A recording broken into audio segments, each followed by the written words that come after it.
There's just so much to dive deeper into, which is why I am privileged to introduce our next speaker, Uma Rani, who is an expert on this topic.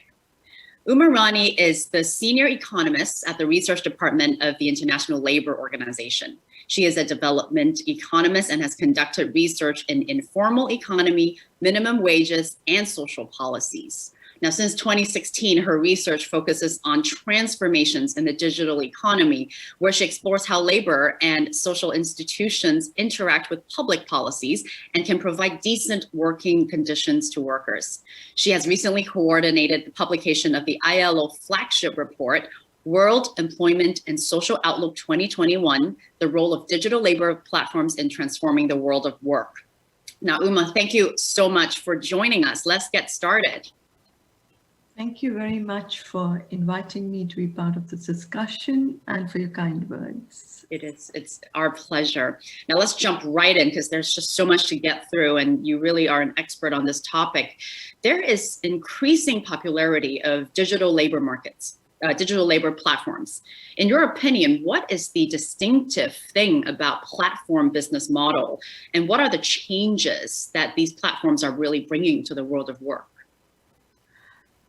I think what is very important to understand is that digital labor platforms are actually able to leverage some of the distinctive features of the digital economy. Like, you can talk about asset lightness, the network effects, the datafication and mobility that not only allows them to operate globally across multiple jurisdictions from any location, like you do have Grab, that is based somewhere and operates in a number of other countries. And it doesn't matter where your clients or workers or consumers are based. And I think this distinctiveness is what makes digital labor platforms very distinct within the digital economy and how they are actually changing work practices and landscapes. Now, what are they changing? Actually, what they are changing is fundamentally the way human resource management practices that were there in the traditional labor market. That's undergoing a huge change because you're able to use the ICT-enabled data-driven mechanism and rely on algorithmic management practices, whether you're talking about allocating work, like, you are allocating a driver, the ride, or an order if you're talking about a delivery worker. And you're able to evaluate the work based on a number of metrics, whether it is ratings or other things, and you can also monitor them through digital tools. So I think this is fundamentally a big change in the mode of management that you actually see. The second, which is very interesting to see, is the way the organization of work itself undergoes a change, where the responsibility of investing in capital assets or the operation costs are actually shifted on from a firm to the worker. One might argue that in the informal economy, some of this existed, but I think this gets further reinforced. But when you look at some of the work that is done by freelancers, a firm would have provided a computer, but today a freelancer has to provide himself or herself a computer, and then you also sort of have to bear all the operating costs of fuel, electricity, internet, and all of it.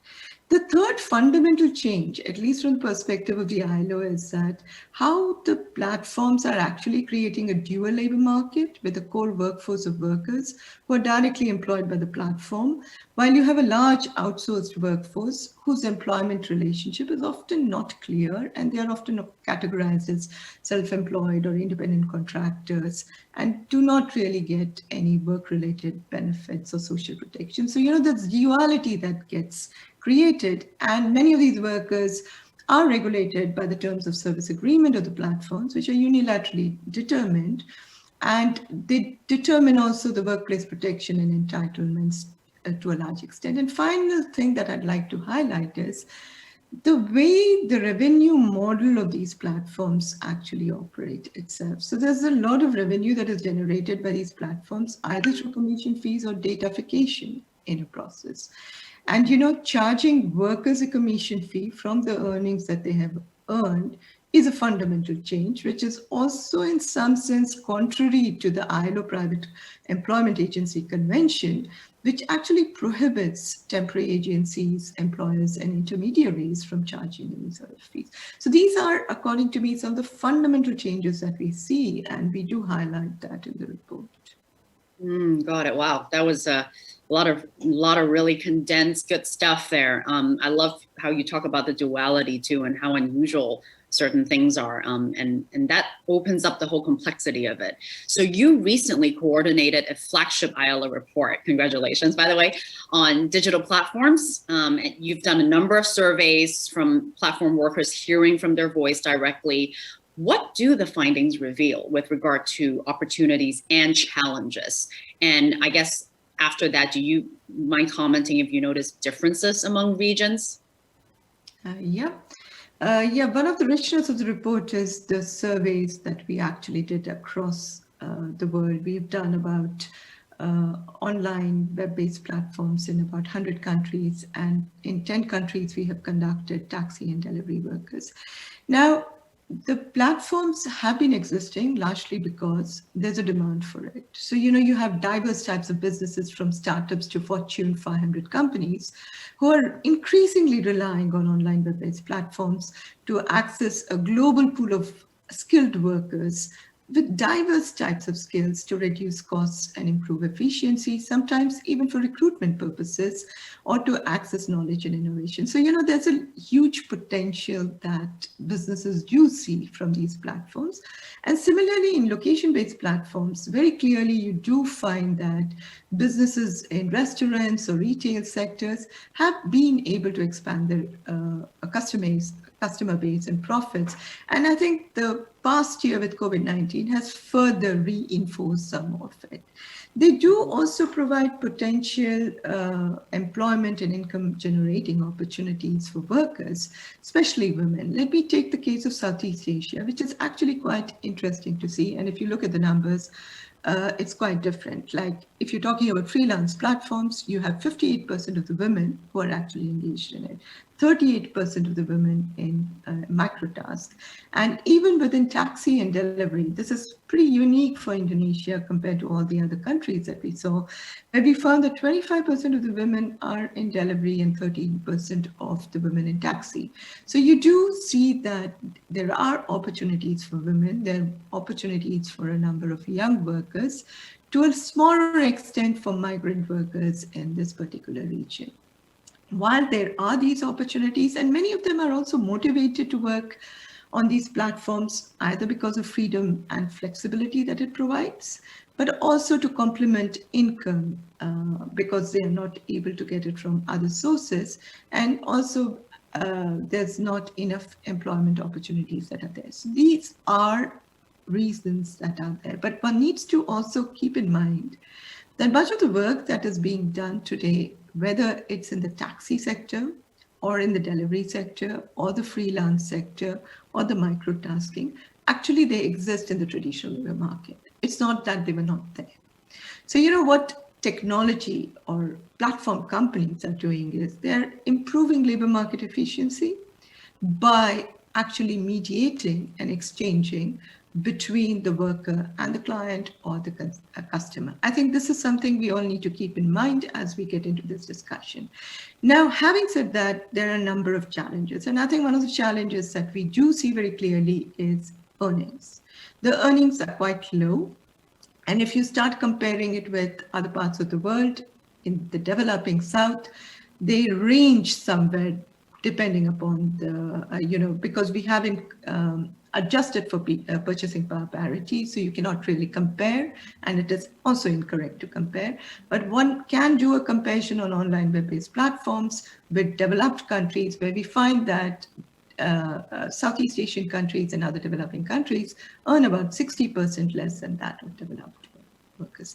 I think this is an issue we need to have in mind. And the other fact that you need to keep in mind is that these are very highly educated workers on online web-based platforms. So, the issue is this also the way we want to push when we are talking about highly educated workers moving towards formality. This is not your really low-end, low-skilled workers that you're talking about.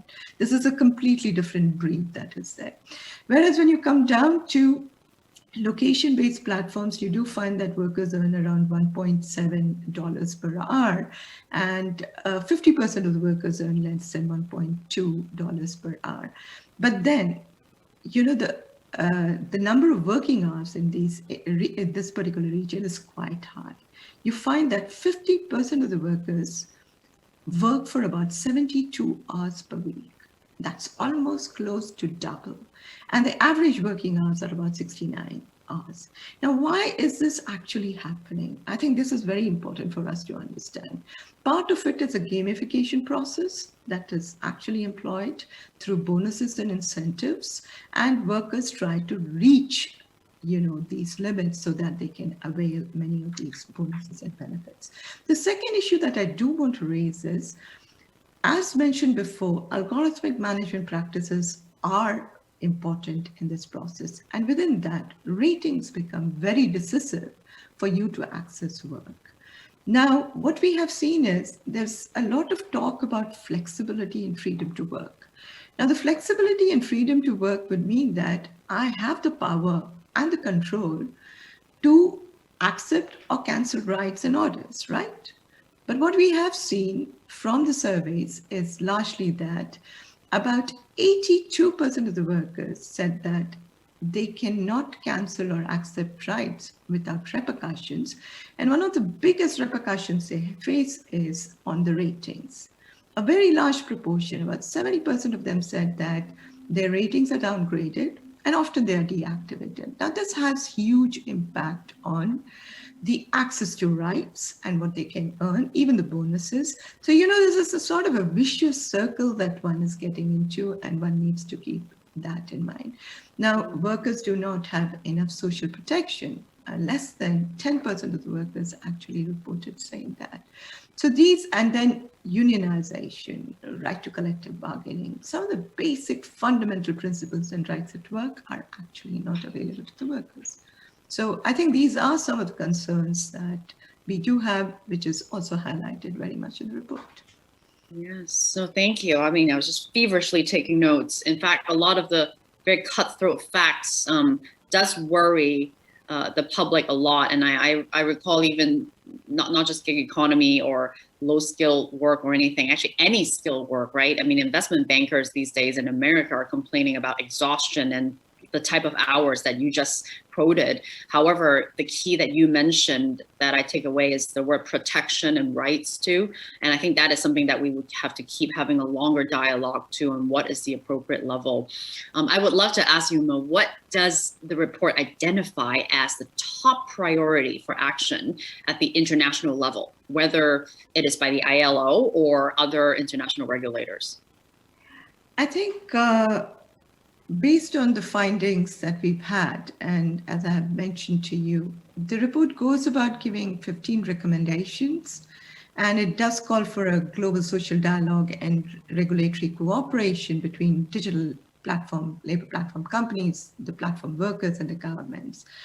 But fundamentally, what it goes about arguing is that irrespective of how the worker is defined, what the employment status is, the universal application of all the labor standards and fundamental principles and rights at work would be very important. Having said that, I think the top 3 priorities, if you would like me to lay down for you, would be Yes, please. Ensuring that workers' employment status is actually correctly classified, taking into consideration the whole issues around control and autonomy of work. And these have to be in accordance with the national classification systems, and to ensure that the workers receive all work-related benefits and social protection. The second one is related to ensuring adequate social security benefits for all platform workers, independently from their employment status. You can extend, adapt policy and legal frameworks where necessary, and work with governments to ensure that this is provided. Finally, I think the third and fundamental thing, which is something missing at the moment, is ensuring fair termination process, because workers can be deactivated at any time for no rhyme or reason, no explanations provided, and that means that you have no access to work. And as a traditional labor market does not really exist, as many of the platform companies are taking over, it has huge ramifications on the livelihoods of the workers. So I think there is a need to ensure fair termination processes, and there has to be more transparency and accountability of algorithms for workers. That was very rich. Thank you so much, Uma, today. I wish we had more time, but I think we would love to share with the audience to the link or any source to be able to read your report as well, as I think the whole world right now is looking at this issue. Thank you so much for your valuable insights today, Uma. It's a pleasure having you. Thanks a lot. Pleasure talking to you. Thank you.